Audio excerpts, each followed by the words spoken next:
Yeah. The fact that we have diversity.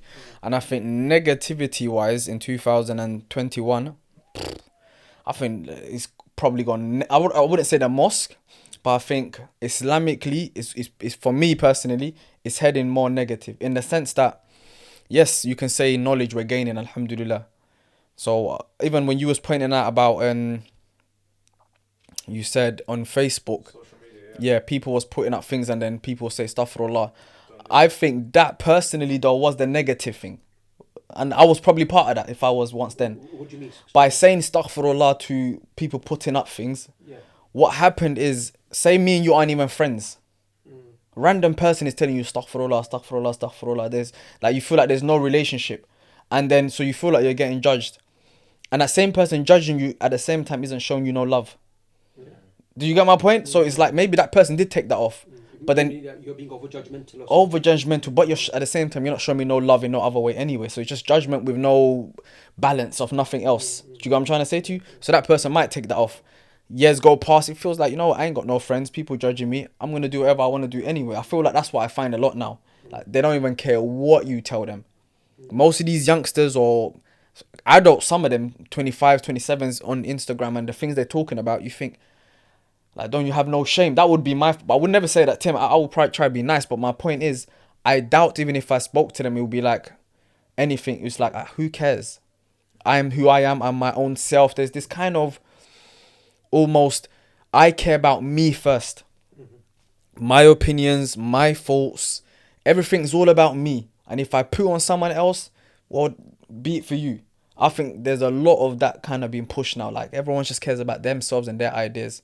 And that collective kind of shame, community, respect for each other is kind of out of the window. Yeah, you're a Muslim, salam alaikum, but my path is my path. And fair dues. Everyone's on their path in life. But as the Prophet ﷺ said, if you have no shame, do what you like.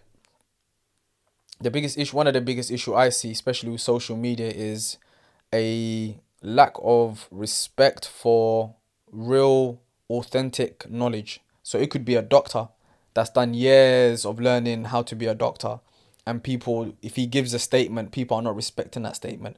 It could be a lawyer who's been studying for years and he gives a view on something and people are like, who are you? It could be an Imam who studied for years and learned Arabic and this and that, and he gives a view and they're like, who are you? And the people actually having the view are people that don't know A, B, C, D. In that world, they don't know A from B to C. So it could be, for example, let's take coronavirus. We have a lot of debates about coronavirus. Yeah, there are some scholars in the realm of chemicals and biology and all that will say, look, take it and wherever. There might be other ones who are also qualified in their own way, and they'll say, look, there's other ways to also block it. You have Tom, Dick, and Harry's at the bottom who hardly know nothing, and will say, well, this guy is wrong and this guy is wrong. But you have no understanding of science. Do you get what I'm trying to say to you? And I feel it's the same with Islam and having an imam or a scholar. It's like a scholar will say something, and the no people with hardly any knowledge will have a view on what the scholar has said. Yeah, you ask that person, akhi, or sister, do you know alif bat ta? They don't know alif bat ta. Seriously, if you don't know alif bat ta, and you can't tell me the alphabet, where are you to talk about? I don't believe in. Do sisters have to wear a hijab? Do brothers have to grow a beard? Did the Prophet really go and help? Who? You don't even know the answers. Yeah. I would add here, do you think then now Imams in the 21st century have to take the da'wah online? Because remember, the da'wah used to be on the streets. And, of course, the da'wah table is still next to Lewisham Library. But is the da'wah now on social media? Because a lot of people are work, home, social media, repeat sort of thing. Not a lot of people don't link up. Like, I don't see my friends sometimes 3 months. Yeah. Like a link up, like 3 months. So would you say now? Yeah. I think things are Abdul changing. Latif's point, in terms of money of a hadith. This is from the signs of the Day of Judgment. Bukhari hadith. The Prophet said, "إذا وسد الأمر إلى غير أهله فانتظر الساعة." When the matter is given to those people who are not worthy of it, then wait for the hour to come. And that's what we're kind of seeing. Everybody's talking about any topics without any knowledge, expertise. Yeah. Now, you might say, okay, medicine, science, and so on, but Allah's deen. when Allah's deen, you're actually trying to say, look, Allah is trying to say this, or the Messenger of Allah is trying to say this. So Imam Ibn Qayyim, rahimahullah, says, from the worst of the sins and the most major of sins is to speak about Allah without knowledge. You know, you're saying haram, you're saying halal, you're giving a fatwa. And like you said, Alif Ba Ta Tha, Surah Al-Fatiha, you know, Arabic language, basics of, you know, Islamic knowledge and stuff is not there, but the person is giving a fatwa. Haram, this is okay, that is haram. That is dangerous. And that kind of like in social media, that's you become prevalent. In terms of Abdul Basit's kind of like point, you know, my worry is social media is so corrupt. Imam and a da'i needs to protect himself. You know, if putting yourself, is that going to damage your iman? Yeah. So if you can protect your iman and have certain kind of regulations to, you know, minimize the interaction and give the message and then step aside, fine. But if it's, because you'll find even on social media, Muslim du'at, Muslim kind of like, you know, personalities get involved in complicated and issues which are problematic, which shouldn't be their field and so on. That's one issue. The other issue is in terms of, you know, the kind of like interaction in social media, which is again one of those negatives and frightening points, the interaction between the opposite genders. Yeah, that, you know, whether it's an imam or someone, but free interaction and it's private and it's secretive. Anyone can message you, yeah. I think that's problematic. And the other point is in terms of, you mentioned, look, yes, people are going towards social media and from work and home. I don't think we, as Muslims, our community should be like this. Islam is a societal religion. Salatul Jum'ah. You know, we're supposed to meet, we're supposed to shake hands, we're supposed to hug. Everything that social media is pushing in terms of, okay, be on your smartphone and that's your interaction, Islam is telling us the opposite. You need to physically meet somebody. What? Sorry to stop you. What did Aisha have a view on chess? Didn't she have a view on it? On chess specifically, or was it more about the wasting of time? Because I'm trying to link that to social media. Yeah. Was it the fact that they was actually playing chess, or was it the fact that you're wasting your time? So the fuqaha and even some of the sahaba differed concerning chess. Is it chess per se, yeah, or is it kind of like the wasting of time? So if you're playing it, you know, to kind of pass your time, but not wasting your time, it's not excessive, then it's okay. Yeah, but again, yes, you're saying. So that in social media wise, that could be in the same. Okay, have a time. Yeah. That you use it, whether it's to chat to someone, whether it is, but it can't be 5 hours, 6 hours, 7 hours that some people are on. Yeah. Or you might find a youngster, he's so much, or she, on social media, but when it comes to face-to-face interaction, they can't have a dialogue. They can't. Especially the youth. I don't know, like there's some family members who, when I take them to certain situations, they can't chat to other people. They can't. They find it difficult to interact. So real life interactions. They can't do it. Yeah, the client will say hello.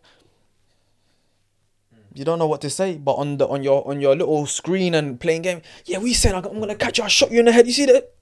Exactly. But then as soon as you chat to actual real human being, you don't know where to look. Yeah. It's one of the reasons sometimes, you know, the youngsters that come, like yourself, when you first came to the masjid.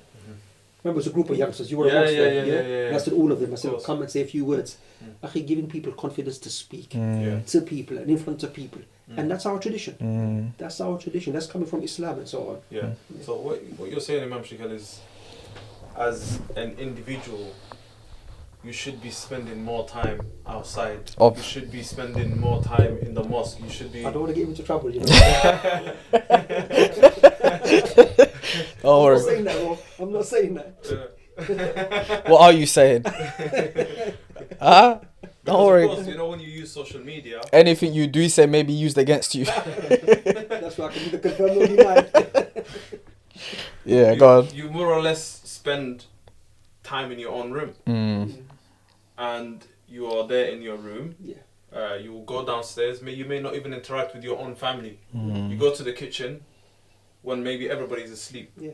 So you're saying cut those habits. Hasn't it become common like now, where a person might be upstairs and somebody's downstairs, rather than saying, Muhammad, Fatima, text you, come here, you call or you text. Yeah. I just. So you know what? That's again taking away family ties and family relationships. Again, unhealthy, un-Islamic. But in terms of going out, look, balance. You know, family have times, family have rights, Yes. kids have rights. Yeah. So Sunnah is the balance. Give family the rights, Abdul Latif. Imam's on to me. Allah. He's out there in the battlefield. I'm the Yeah, most I know, balanced man. guy out here, bro. He gets on to me for not coming out to eat. Abdul Latif, why are you not coming out? Should I put it on? Should I put you on here? Let's not do this, Imam. Come on now. Don't believe. That is one of the. What I mean by balance for him, Downfall. for him to come out. That's what I mean. He's come out more often. He's still on to me. Look at this. No, for sure. And you know what's mad, yeah? Since we've gone into lockdown, you know, because obviously less people are going out, yeah? Sometimes I go to Tesco, bro, yeah? I swear to you, I used to be able to see half a mile, not half a mile, but from far, I used to be able to see, like, now... It deteriorated. My eyesight has deteriorated. So the more I'm actually indoors, the more I'm using some of my natural ability. You know what I mean? So that's another thing as well, like screen time. Screen you time. go from a laptop, because everyone's working from home now. Yep, to watching TV maybe. watching TV, that. It's a lot of time. Then go on to football. True. Then you know what I mean. You So sleep for 6 hours, the solution is throw your phone away, Imam. I think regulated. Oh. Yeah, you know, balanced time. Are you sure? Are you sure it's not to throw away the phone? Keep the phone. Keep the phone on. Okay, Keep the okay. phone, yeah. All right, just letting you know, you don't have to throw your phone away. The Imam has stamped it. because I felt like as well, yeah, when people He are, needed that comeback on me. He needed that. We're just trying to find out what type of Imam you are. Are you liberal? Are you? Okay. We're just trying to find out. Yeah. We're just Well, trying to let the that people. direction now, yeah. All right, so you can use your phone. Yes. Okay, Instagram is okay. Yeah, Instagram is fine as long as boundaries. You know, and I think interaction, especially with the opposite gender, I think that the negative. You know, 10 The years ago, DMs. 15 years ago, akhi, this is the biggest, you could say, fitna for the younger generation. That open access to kind of like the opposite gender, and what you're going to speak about, what you're going to show, akhi. You know, people, you know, sharing pictures and stuff. Yeah. That is it's got to be regulated and be careful. We've got to be careful about. So for example, my one's public. The angle would be: should it be private for some or public for some, or should it be private for everyone? I mean, your one is more work related, isn't it? You're talking about. It's mainly the experience, work rate. Even the resilient leader, to be frank, is mainly I don't put up anything about myself in that sense. Yeah. I don't try to take pictures of myself. It's more direct messaging. Yeah. But then obviously at the same time you can have a lot of people direct messaging you. So I have brothers who direct message me. I don't really have any sister direct messaging me until there was one sister actually that direct messaged me. This is for my wife. Yeah, direct message me. She's like, mashallah brother, this that. And I was like, yeah bro, thanks. It's like, oh no, it's a sister. And I was like, oh my. So that kind of thing can happen as well. So I guess that's what you mean about having a, you know, maybe let your wife check it for you. Is that what it is? Yeah, I mean, I think one thing would be like in terms of your, you know, your business and kind of like your, let's say your dawah efforts here with the resilient leader. So that's more work related. Yeah, you can have it kind of like public, but maybe your own regulation after, you know that Allah is watching. Sees you. I'm going to have somebody who's going to be Overlooking it. Maybe it might be Abdul Basit. Yeah, he has the password or something. Something Yeah. like this. So okay, I can't do certain things because my brother's going to advise me and say, like, what are you doing? Our main thing should be we need to protect Ourselves. iman. Yeah, 100%. Yeah, that's the most valuable thing for us believers. So if on Instagram my iman is going to kind of get affected in a negative way, okay, that's not healthy. Yeah, I want to meet Allah with healthy iman, inshallah. what I would add is Twitter and Instagram do have you can set it so that nobody can DM you. Okay. So would you encourage people to? Look, I tell you the truth, it's a deep discussion because I don't know too much About how it. it functions. Yeah, I don't want to say this or that Yeah. because even in the masjid generally, I'm not kind of like running the social media, Yeah. so I'm not sure how it functions. I think a principle should be protecting our iman, being careful of interaction with the opposite gender. I think those are kind of like important guidelines. And of course, there'll be principles. I mean, look, when Allah Ta'ala speaks about lowering the gaze, is lowering the gaze only when you're looking at something directly, or is it also on the screen? So, and what is in our values? Remember, we said, look, the paradigm should be Islam. What's nakedness in our values and principles, in our paradigm, Quran and Sunnah? It doesn't mean just completely naked. Yeah. Could be somebody that's not, Yeah. is semi-naked, let's say. Okay, we shouldn't be looking at it. We should be lowering our gaze and so on. Yeah. So those principles and values are very, very important. Mm-hmm. And I don't think we are, let's say, as imams or community members, or leaders, discussing this enough. Mm. Yeah. Mm. Yeah. Man. One point I wanted to just remind you. So you mentioned in terms of the positives of the community, how you maybe developed, you kind of like progressed, Abdul Latif. But I think a lot of effort was through your own. Yeah, not the community per se. Yeah, but you done hifd yourself. Mm-hmm. Yeah, that was your own effort. Yeah. Even in terms of kind of like the youth club. I just remembered something funny, how my hib motivation started. It was Yeah, the most wrong way. Mention it. This was like 2010. Mm-hmm. We went to Tarawih in Oak Road. There was Ramadan, and there was a youngster who was leading.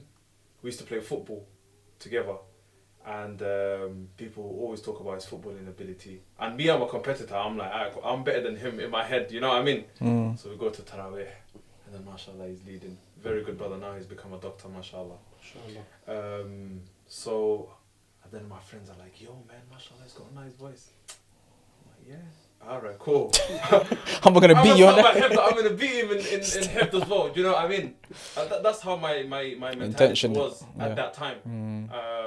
But of course, when you go on and try to learn about Islam, you then learn that your intention should never be for the people, should never be to attain The people's pleasure. One question, Abdul Latif.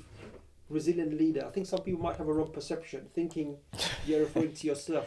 as a resilient Can you explain? Yeah, something? yeah. Like, even the other day, I was telling you like just now that some youngster in Brixton come up to me. I don't know, because I got a job in Camberwell, so Brixton's round the corner. I'm walking work clothes, you got my Xperia, everything on. Guy comes and says, yo, resilient leader. Shh.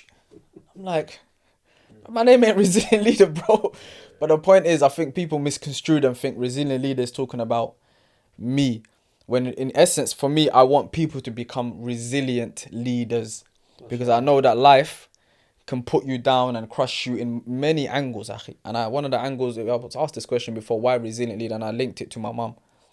I see my mum's characteristics as being a very resilient person. From very young age to when she's had me around 14 to how old she is now. Like, for me, that's a role model to go through so many things in life and still be sane and natural and pray and love their way of life and, be humble. That's resilience right there. Do you know what I mean? Half of the people would have gone through that and crumbled and said, life is against me. I've lost my mum. I've lost my dad. I've moved countries. My kids are, there could be so many. My kids is in prison and this and that, but still being strong. But the effort. So for me, that was like resilience is key to leadership and success. Yeah. You have to have that. You can be the smartest person. If you don't have resilience, as soon as something comes to you, you're going to drop. Do you know what I mean? So that's my aim in life, is with this podcast and with everything else in life, with all of us. Learn your deen, but have resilience within you. And then inshallah you succeed. It doesn't matter what you want to do in life, but you will succeed if you have that character in you. Yeah, and I think important, they have a term in Arabic, ulul himma, lofty aspirations. And I think that's important for youngsters to have that. With the lockdown and the COVID-19 and people are feeling depressed now. Like you mentioned, your mum through so many struggles, but alhamdulillah, Come out the other side. kind of like resilient in, achieving what she wants to achieve. Mm. But also that leadership, being a resilient leader is not just for men. The women, 100%. Sisters can be resilient, brothers can be resilient. 100%. In your own capacity. There's things that you Does that mean we can chat with the opposite to talk about resilience? If that's what you want to do and your wife is listening and she's okay with it, then bismillah. Open up the DMs I think what Imam was saying at that time, when it shut off, Yeah. it was Imam Shakir was talking about how you started from groundworks, Yeah. railway and then labour. railway, and then And I was going to talk to how I became what I became. What you've achieved now, Yeah. your own business. Yeah, again, I've spoken about this before, but for the purpose of Imam. And again, like I said, I've always, and I don't like to talk about these certain things, but for me, and now that I read books, it tells me about the things I used to think of. Literally, when I read all these success books that I've read now, everything they're talking about, I've had it from a very young age. Like, I'm talking 7, 8. I remember clearly wanting to be something high. Like, I've always said to myself, I'm going to be the best at speaking. I remember, it might not come true, who knows? But I said to myself while I was inside in prison, I said, you know what, one day I'm gonna become the leader of Somalia. Wallahi, akhi. It's not that with this kit here, yeah. And even when I went Somalia, they start with the military. General Latif. Colonel. Why not? They thought I was that when I went there, and I had this as well, you know. Wallahi. But point being, when you read these success books, they tell you to envision where are you going to be in life. I remember even listening to one khutbah, and he was talking about Abdul Malik and radiallahu anh. Abdul Malik ibn Marwan. Naam, was it Zubair ibn Awam or his son? Abdullah bin Zubair. I think there was 4 of them sitting next to each other anyway. Oh, Abdullah bin Umar. You know the story? Yeah. Well, you tell us. You know it better than me. Wallahi, I don't remember it fully. I just know they were sitting. What do you want to do? Yes. And each one mentioned, look, I want to be a leader in such and such a place. No. I want to be kind of like somebody. Married to Was it to? two opposite sisters or family, and they want to bring them together. He wanted to marry both of them. Yeah. And did one of them just say, look, I wanted to just attain Jannah or something? One of them said that, and one of them wanted to become a king or a leader, which was Abdul Malik, I think. He wanted to become a Khalifa or something like that. And the point is, at the end, they all became what they envisioned. Do you know what I mean? So it wasn't just words from their mouth. They envisioned somewhere they was going to reach, and they reached it. I'm smiling because sometimes we go to places and there'll be non-Muslims. They'll come to him and say, you look like Malcolm X. Is that true? I am Malcolm X. What are you talking about, I man? think most of the time he's upset. Yeah. So we've got a nickname for him. Malcolm Vex, this guy. See, Imam, when we go out, bro, the most random names, bro. But yeah, so I think point in that anyway, I was saying is, even though I come out of prison and starting from the bottom, that was always a fear. Doing what you was doing on road and having such a high level of respect and honor and all of that kind of stuff, to leave all of that and to start from the bottom was always a fear. And I think that's a lot of fear with many people in the gang world. Yeah. How am I going to leave such a lofty position where people respect me and I can do whatever I basically like, all the girls like you and all this malarkey, to then start from the bottom and be a labourer? You know, but I knew in there even, you know what, you're going to run your own companies, you're going to do all of that, you're just going to take many years. So that's my kind of, that's another angle of whole resilient leader. But it shows you, if you have ikhlas, you know, sincerity to Allah. And I mean, because it could have been very easy for you to go back to That what life. you were doing before. 100%. And good money, big money, but not halal and not barakah. So you started off something hard, labouring or railways, and then labouring. Yeah, difficult. Winter time, you know, you're digging winter. But look, with that sincerity, look, I'm not going to go back to that lifestyle. I want to do something halal and I want to achieve something big. And alhamdulillah, how many years, akhi?